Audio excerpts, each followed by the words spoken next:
આપણે મૂળ વાત ઉપર આવીએ કે ભાગવત સપ્તાહ છે ને, ભાગવતનો અર્થ શું થાય? ભાગવત એટલે ભ એટલે ભગવાન, ગ એટલે જ્ઞાન, વ એટલે વૈરાગ ને ત એટલે તરવું, એને ભાગવત કહેવાય. ભાગવત બેહાર્યા પછી ભાગવતની વાત જો જીવનમાં ઉતરે નહીં તો કોઈ મતલબ નથી. પૈસા કોઈને મફત આવતા નથી. આ લાખો રૂપિયાનો ખર્ચો હોય અને આવડી મોટી 8-10 દીની કથા હોય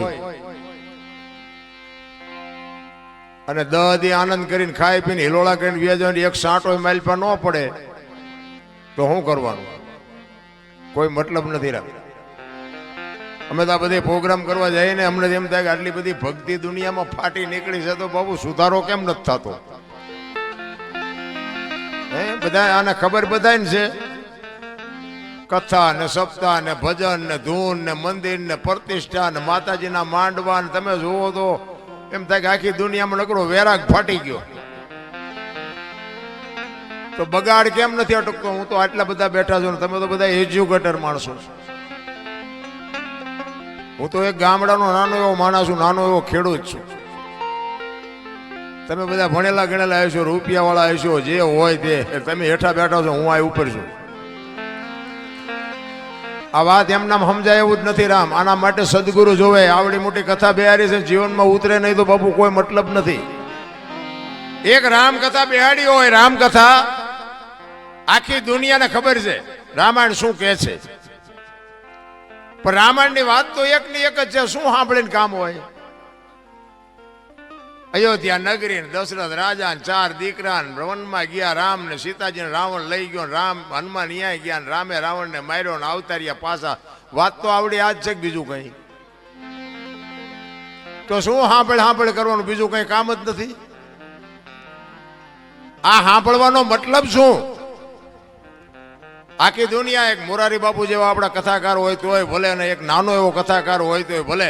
વાત તો આવડી આ જ હોય, બીજું શું હોય?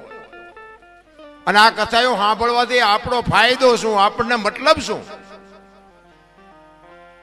આપણા સદગુરુ મહારાજને આપણે પૂછવું તો જોવે ને કે આ બધું કરે છે, દુનિયા કરે છે, એ વાત ખોટી છે એવી આપણી વાત નથી. પણ આ કરવાનો મતલબ શું છે એ તો આપણે કંઈક પૂછવું જોવે ને. પણ રામકથા તમે બેહાડી હોય, લાખો રૂપિયાનો ખર્ચો કર્યો હોય અને વક્તા કથા કહેતો વાત કરતો હોય કે રામ અને ભરતનો પ્રસંગ આવે અને એ પ્રસંગ સાંભળ્યા પછી નાનો ભાઈ ને મોટા ભાઈનો વિખવાદ હોય અને નાનો ભાઈ ઘરે આવીને મોટા ભાઈને જો બથ ભરી લે, સમજી લેજો કથા બેહાડી. મોટા ભાઈ, અત્યાર સુધી હું તમને ન સમજી શક્યો, પણ આ રામ કથા સાંભળ્યા પછી મને ખબર પડી કે ભાઈ ભાઈનો કેવો પ્રેમ હોય. મારી ભૂલ થઈ હોય તો માફ કરજો. તો સમજી લેજો કે આ કથા આપણે બેહારી. હાઉ વહુના વિખવાદ ન મટે, દેરાણી જેઠાણીના વિખવાદ ન મટે, બાપ દીકરાના વિખવાદ ન મટે તો આ કથામાં ફાયદો કોને? આ મંડપ વાળાને, સાઉન્ડ વાળાને, કલાકારને. તમારે શું ખિસ્સા ખાલી થાય? હું તો ના પાડું છું. જો જીવનમાં ઉતરે નહીં તો આ ખોટા રૂપિયા ન બગાડો. આ મારા જેવું કોઈ ને કે અમને 2-2 લાખ આપે, બોલો. મને એમ થાય કે આમનો દી નથી ઉઠ્યો. 2 લાખ રૂપિયા એમનામ આવે?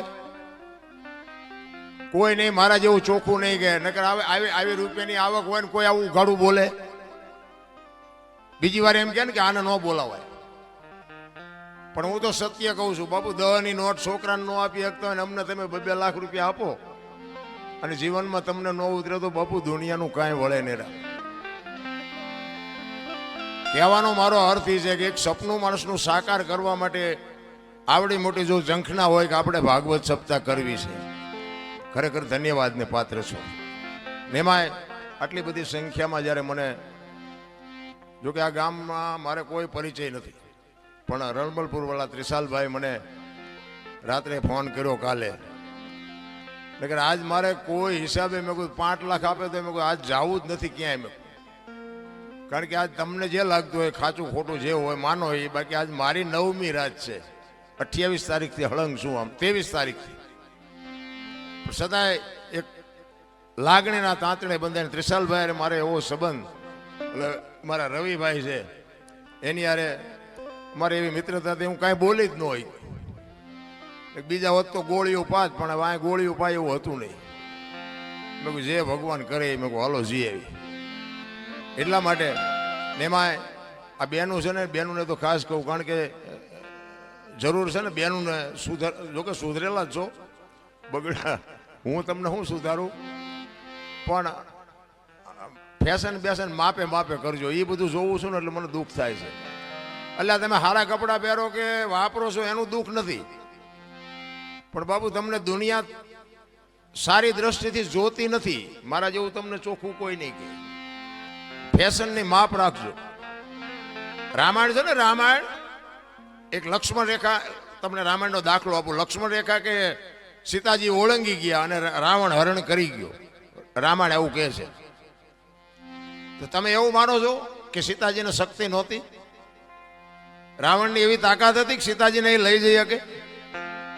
મિથિલા નરેશની દીકરી હતી, અગ્નિનો ગોળો હતો. મારા રામ રાવણ માથે એની દ્રષ્ટિ પડે ને, રાવણની રાખ આ દુનિયામાં ન પડે એવી ભગવતી હતી. પણ તમને અને મને કેળો બનાવ્યો જે લક્ષ્મણ રેખા ટપી જાય એનું આ દુનિયામાં હરણ જ થાય. બાપ હોય, દીકરો હોય, માં હોય, પત્ની હોય કે વહુ હોય, લક્ષ્મણ રેખા જે ટપે એનું હરણ થાય. રાવણ ગામો ગામ છે, મરી ગયા વેમમાં ન રહેતા. હું એટલા માટે કહું, તમને ભગવાને આપ્યું ખાઓ પીઓ વાપરો મોજ કરો, એમાં મને કોઈ તકલીફ નથી. પણ ફેશનનું મહાપુરુષોએ કીધું છે કે એક સંપત્તિ ઉપર, એક સ્ત્રી ઉપર અને એક ભોજન ઉપર, આની માથેથી પડદો હટી જાય ને એટલે એની કિંમત ઉડી જાય. લખવું હોય તો લખી લેજો. ભોજન ઉઘાડવું પડ્યું ને એટલે તમને ખાવાનું ન ભાવે કે આ ખવાય નહીં. સંપત્તિ ઉઘાડી થઈ જાય ને એટલે તમને એમ થાય કે આ ખોટું હોય, સાચું આવી રીતે પડ્યું હોય. અને એક દીકરી ઉપર બાપુ જો મર્યાદિત કપડા ન હોય ને તો સમજી લેજો દુનિયા એની માથે દ્રષ્ટિ ખોટી જ કરવાની. મહાપુરુષોએ કીધું છે, શું કામ? જ્યાં ધર્મ ધ્રુજો અને પુરુષ નથી પૂગી ગયો ત્યાં દેશની આબરૂ બાપુ દીકરીઓ રાખી છે. તમે કહો તો હવાર સુધી દાખલા આપો. પુરુષ નથી પૂગી ગયો. દુનિયાની આબરૂ અને ધર્મને રાખવા માટે પુરુષ જ્યાં નથી પૂગી ગયો, દેશની આબરૂ દીકરીઓ રાખી છે. જેટલા સફળ પુરુષો છે એમાં એક એક માનો હાથ છે, એક એક ભગવતીનો હાથ છે. જાણે છે બધા, કરવું કોઈ નથી. હરિશ્ચંદ્ર રાજાને તારામતી ન હોત ને તો કોઈ ઓળખત નહીં. સગાળસાને ચંગાવતી ન હોત તો કોઈ ઓળખત નહીં. જલારામ બાપાને વીરબાઈ ન હોત તો કોઈ ઓળખત નહીં. અમરમાં ન હોત ને તો દેવીદાસ બાપુને કોઈ ઓળખત નહીં. આ પીપળીમાં સવારામ બાપાને જબુમાં ન હોત તો કોઈ ઓળખત નહીં. એક એક સફળ પુરુષની માએ બાપુ અમે આ મોટી મોટી કરતા હોય ને ઘરે અમારું બૈરું કપાતર હોય તો નો ગણાય કે આ દુનિયા નથી સુધારવા તારી વહુ સુધારીને નો કે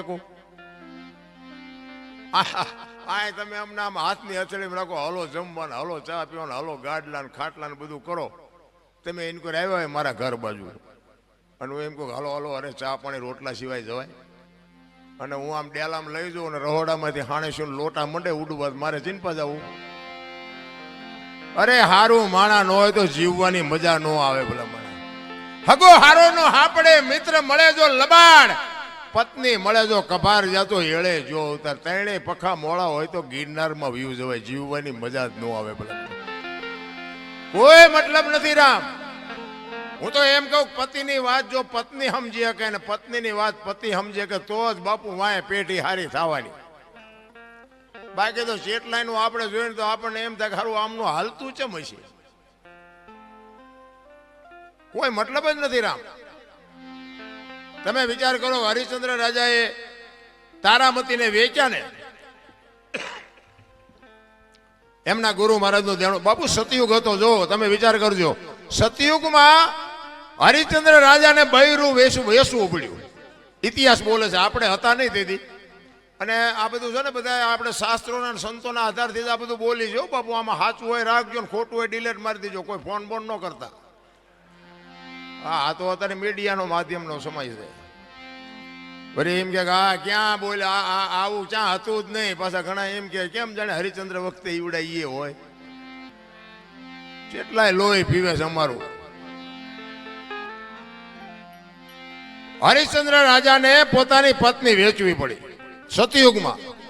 આ કળિયુગ છે બાપુ, વેચવું પડે એવું છે કોઈને? હે ભગવાને કેટલું આપ્યું, વાહન મકાન રૂપિયા લોટા હવામાં ઉડે વગર દોડે વાતું થાય હિલોળા કરે એવું મળ્યું છે. જો આમાં જીવતા ન આવડે તો આંટો થયો એવું નથી લાગતું. શું ઘટે ભલામણ? આપણા ઘરે બે ટાઈમ સારો રોટલો નથી મળ્યો, ભલામણ સારું લુગડું નથી પહેર્યું. છતાંય જો માણા તમે જુઓ તો કોઈ સંતોષ જ નથી. બોલો અમારે બે કઈ નથી, અમારે બે કઈ મરો કઈ ન હોય તો શું જોવે છે તમારે? અરે શેઠો જ નથી ભલામણા. થીગડા ઉપર થીગડા દઈ દઈને આપણા ગઈઠા મરી ગયા. આપણે એક આંગળી જાય એટલું વાંકું હોય ને તોય આપણી માં એમ કે લાય બેટા આંકા લઈ દઉં. અને અત્યારે ફાટલા પહેરવાનું ચાલુ થયું. ઓલા જીન્સમાં માથા વ્યા જાય એવા ફાંકા હોય તોય પહેરે હારા. એટલે આવા તો અમે પહેરતા જ તા, ખબર નહોતી કે આવું આવશે ને કે અમે હાઈસમાં રાખ્યો હોત તો અત્યારે અમે તારી હારે પહેરત. અરે જોવો તો ખરા, આપણે એવું ટાણું આવ્યું હતા ફાટલા પહેરવાનું ચાલુ કર્યું. બોલો એટલે આ ફાટલા નહોતા એટલે પહેરતા હતા. નથી એવું ઊંધું નથી આવેલું. 2 કિલો ચોખ્ખું ઘી લઈને આમ બજારમાં રાડ્યું પાડજો, ચોખ્ખું ઘી છે, વેચવું છે, ચોખ્ખું ઘી છે, ખપશે નહીં. ઓલા દારૂ બાવળિયામ વેસે તો પીપડા ખપી જાય છે. જોવો તો ખરા ઊંધું હાલ્યું. વિચારવા જેવું છે. મારો કહેવાનો મિનિંગ બાપુ જીવન સમય સરસ મળ્યો છે, પણ ભગવાન તમને બાવડું ચાલી નથી બોલાવવાનો. બાપુ જો જીવતા આવડે તો મને એમ થાય કે ભલે હું મારી વાત કરું, હું તો એક ખટારાનો ડ્રાઈવર હતો. બોલો ખટારાના ડ્રાઈવર તો 19મી કોમ ન કહેવાય. એને કોઈ પાણી પાય એના બદલે અહીંયા અમે બેઠા છીએ, તમે હેઠે બેઠા છો. આ કયો શેડો ઈડ્યો છે તમને નક્કી થાય છે? બાપુ આ વસ્તુ આખી જુદી છે ને આ સમજવા માટે સદગુરુ જોવે. મા બાપ છે ને, આપણા માતા પિતા છે ને, એ સદગુરુ છે 100%. પણ એ તમારો જન્મ આપી શકે, લાલન પાલન કરી શકે, ઉછેર કરાવી શકે, લગ્ન કરાવી શકે, ભણાવી શકે, ઓળખાણ ન કરાવી શકે. તમે કોણ છો એની ઓળખાણ તો બાપુ સદગુરુ કરાવી શકે, બીજાનું કામ નથી રાખવું.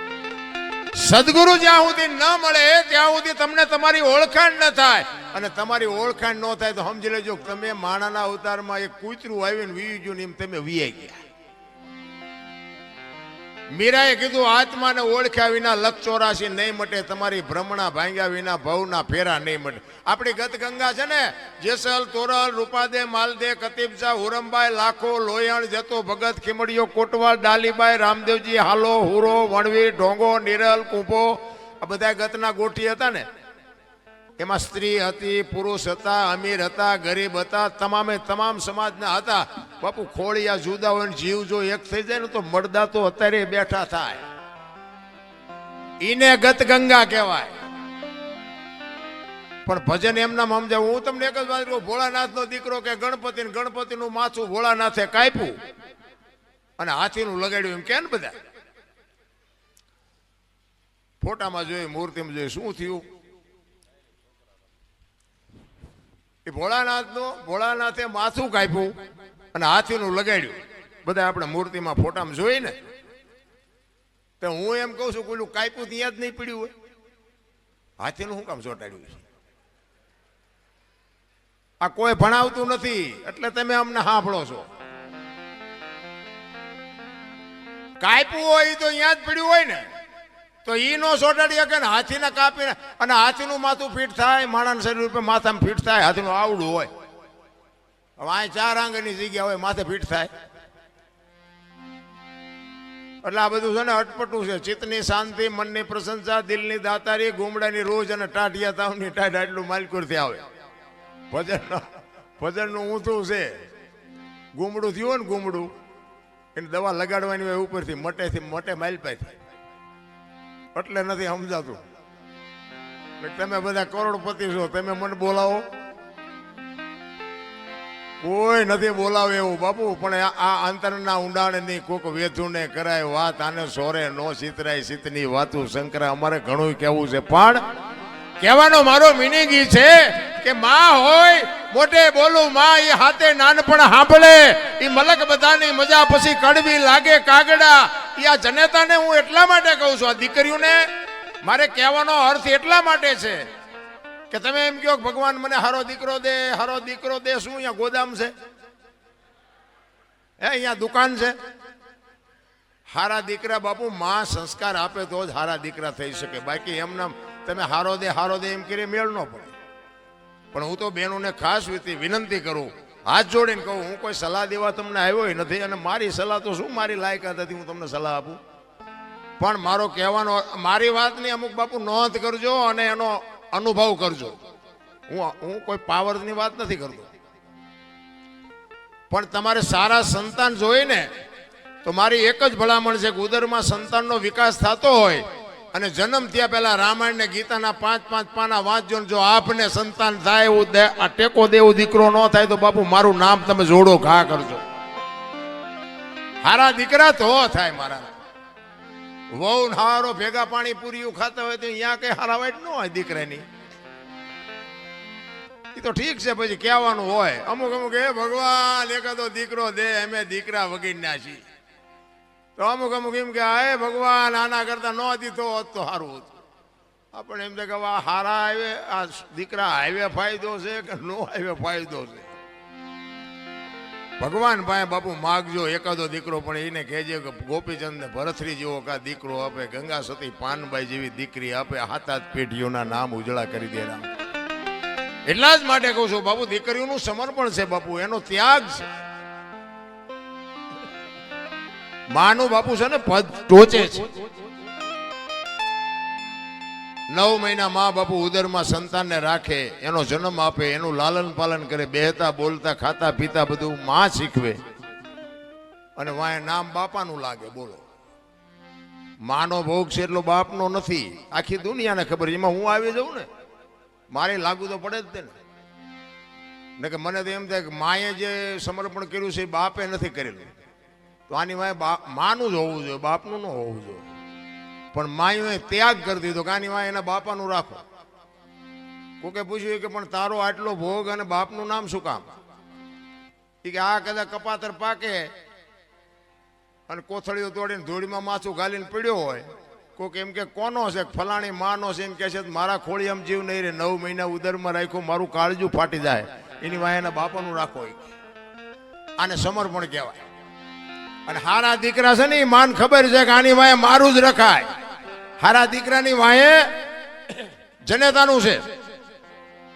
હનુમાનજી કોનો, અંજનીનો, કર્ણ કોનો, કુંતીનો, ભીષ્મ કોનો, ગંગાનો, શિવાજી કોનો, જીજાબાઈનો, ગાંધીજી કોનો, પુતળીબાઈનો. હારા હારા માના બગડેલા અમારા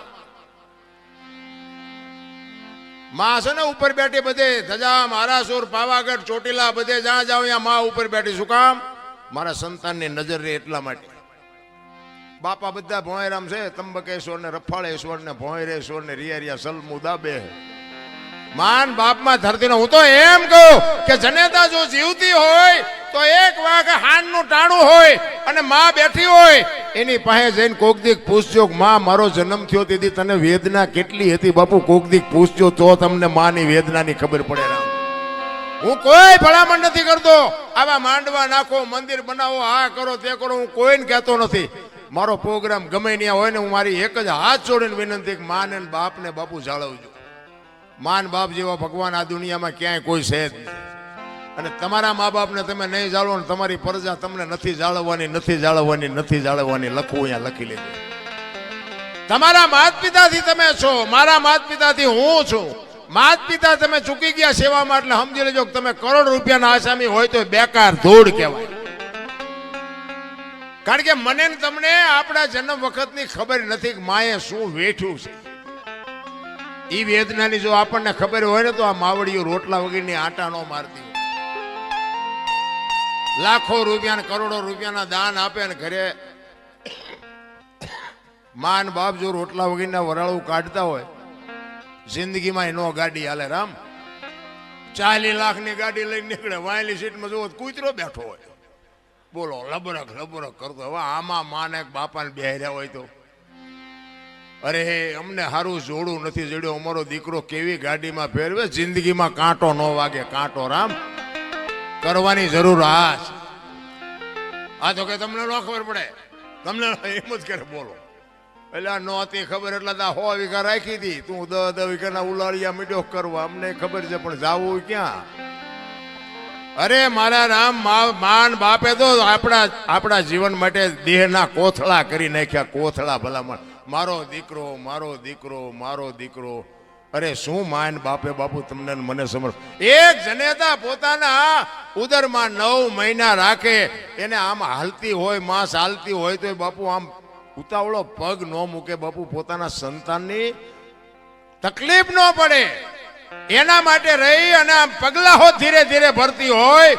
અને જન્મ આપ્યા પછી બાપુ લોહીનું દૂધ કરીને તમને ને મને પાતી હોય અને આવડો મોટો ઉછેર કરતી હોય ને જો માર રોટલા વગેરેની આટા દે, જિંદગીમાં તમારા દાણા જોવરાવો એટલે જોવરાવો, જો કાંઈ તમારો મેળ પડે તો કોઈ દી નો પતે. માના ઋણમાંથી બાપુ કોઈ દી. પછી ઘણા નથી આમ ફોટા માના બાપાના ફોટા મરી જાય ને પછી ફોટા પાસે ઓલા રોટલા કરી કરીને દેખાડે. અમે કે ધરાવ્યું ને પછી જમવી છે. આવું ખવડાવ્યું હોત તો 2 વર્ષ જીવે એવું હતું. આ ભૂખ્યા માર્યા છે ને હવે શું ફોટાને દેખાડો છો? ભૂખ્યા માર્યા હોય ને દુનિયાને પછી દેખાવ કરે. આમ થાળીઓમાં રોટલા ને શાક ને દાળ ને ભાત ને મૂકીને પછી આમ ફોટા પાસે મૂકે. એમ પેલા ધરાવી, પેલા ધરાવવાનું હતું તારે ધરાવ્યા નહીં નથી. કોકની શમશાન યાત્રા નીકળી હોય તો એમ ભાળી જાય ને કે શમશાન યાત્રા હાલો હાલો ટેકો દે, ટેકો દે. આ ટેકા ન દીધા એમાં જ મર્યા છે. હવે શું ટેકા દેવા હોય? ટેકા હાટું બજારા લબડી રહ્યા હતા નથી હોય જીવતા તારે હોતું નથી. એટલે માણા વખાણ મર્યા પછી જ કરે છે કે માણા બહુ સારો હતો પણ જીવવા દીધો જ નથી. એને હજી જીવવું હતું, માર્યો છે ભૂંડી હાલે તો પછી વખાણ કરે બધા. અરે બાપુ ભાઈ નો હું તો 18 વણમાં કહું બધા ભેગા રહીને મોજ કરો, જીવન કાલ ખૂટી રહે કાંઈ વાતમાં છે નહીં. માણસ જન્મે ને 2-2.5 કિલોનો હોય, 60-80-100 વર્ષ જીવન મરી જાય ને શમશાનમાં લઈને હળગાવી નાખો અને રખ્યા ભેળી કરીને જોખો એટલે 2-2.5 કિલો થાય. વાતમાં કાંઈ છે નહીં, વચ્ચે ઠેકડા મારવાનું છે બધું. બધું માં તૈયાર ન કરી રાખે. આપણો જન્મ થયા પહેલા જનેતા ઉદરમાં સંતાન હોય અને તરત જ બધી માં તૈયારી કરી રાખે. ખોયા ને ગોદડા ને ઘોડિયા ને આ ને બધું માં તૈયાર જ રાખે કે મને ભગવાન કઈક આપશે. એના માટે બધી માએ તૈયારી કરી રાખી હોય. અને 60-100 વર્ષ જીવન પછી જવાનું ટાઈમ થાય તારે બધું તૈયાર જ હોય. લાકડા તૈયાર હોય, ઉપાડનારા હોય, ગોઠવનારા હોય, દિવાળી મૂકનારા હોય, ઘોંકા મારનારા હોય. તા પહેલી ને છેલ્લી 2 તૈયારી છતાં વટલી નહીં કરી રાખી હોય. પણ આ માઇલ પાવલું હું થોડુંક કરે ને, હું થોડુંક ભણી ગયા હોય એમાં વળી ભગવાને થોડુંક ધોરું સાંભળું આપ્યું હોય, થોડાક છૂટા આપ્યા હોય, થોડીક સંપત્તિ આપી હોય તો તમે જોવો તો નકરા ઠેકડા. આપણે કોઈની જરૂર નથી, આપણે કોઈને જરૂર નથી. તું મરીશ તાર 4 જણા નહીં જોવે, હાલીને જઈશ.